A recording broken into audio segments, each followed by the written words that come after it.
বাচ্চারা খেতে না চাইলে এই রেসিপি বানাতে পারেন। প্রথমে লাউ পাতা পরিষ্কার করে নেব। লবণ দিব, ঝালের গুঁড়া দিব, হলুদ দেব জিরা গুঁড়া,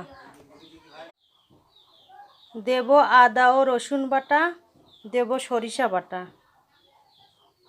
পেঁয়াজ দিয়ে ভালো করে মাখিয়ে নেব। দেব একটু সরিষার তেল। 10 মিনিট ঢেকে রেখে দেব।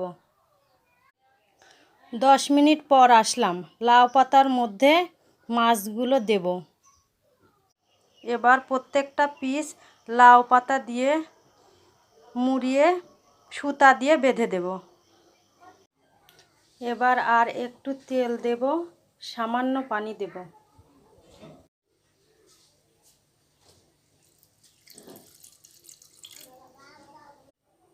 ঢাকনা ঢেকে অল্প আঁচে 20 মিনিট রান্না করব।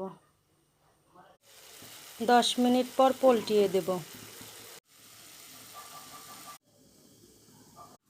পাতুরি রেডি হয়ে গেল। ঝটপট লাউ পাতুরি। ভালো লাগলে ফলো করুন।